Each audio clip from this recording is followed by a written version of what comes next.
வணக்கம் சொந்தங்களே, நான் சாந்தி.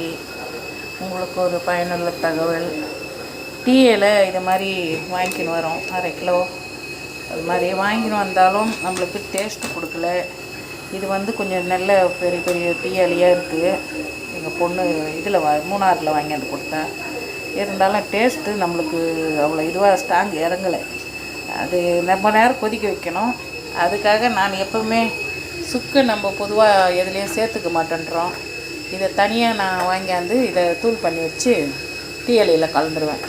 டீ இலையில் கலந்தோம்னா நம்மளுக்கு மணமாக இருக்கும், உடம்புக்கும் லேசாக இருக்கும். சுக்கை எதுலையாவது ஒரு இதில் சேர்க்கணும். சில பேர் மிளகாத்தூளில் கூட போட்டு அரைக்கிறாங்க. நாங்கள் அதை போட மாட்டேன். இது சுக்கு தனியாக டீ இலையில் சேர்த்துப்பேன். இதில் சுக்கு மல்லி காப்பின்னு சொல்லுவாங்க பாருங்கள், அதனால மல்லி கூட சேர்த்துக்கிறோம். தனியான்னு சொல்லுவோம். இது மல்லி, இதையும் கொஞ்சம் சேர்த்துக்கலாம். கொஞ்சம் சோம்பும் கொஞ்சம் சேர்க்கலாம், நல்லாயிருக்கும் கூட வாசனைக்கு. இதை மூணுத்தையுமே காய வச்சு தூள் பண்ணி டீ இலையில் கலந்துட்டோம்னா டீ இலை சூப்பராக இருக்கும். நல்லா வாசமாக நல்லா மசாலா டீ போல் இருக்கும். இது யாருக்குன்னா பிடிச்சிருந்தாலும் லைக் பண்ணுங்கள், ஷேர் பண்ணுங்கள். இது சுக்கு மல்லி போட்டு தூள் பண்ணி வச்சுருக்கேன்.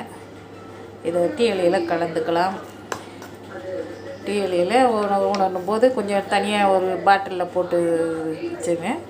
வேணும்னு சொல்ல கொஞ்சம் கொஞ்சமாக கூட ஒரு 4 ஸ்பூன் போட்டு கலக்கி வச்சு நம்ம டீ சாப்பிடும்போது நம்மளுக்கு அந்த பித்தவங்கத்தெல்லாம் கூட போகும். இந்த சுக்கும் மல்லி சோம்பு வச்சுருக்கேன், கொஞ்சம் நல்லாயிருக்கும். இந்த டீயை சாப்பிட்டு பாருங்கள், மசாலா டீ போல் நல்லாயிருக்கும். அவ்வளோதான். கொஞ்சம் எடுத்து வச்சிங்கன்னா இன்னொரு 1/4 கிலோ டீ இருக்கும்போது 1/4 கிலோ டீ வாங்கும்போது இது கலந்துக்கலாம். நல்லா இருக்கும். நம்ம சாப்பிடும்போது டீ சூப்பராக இருக்கும்.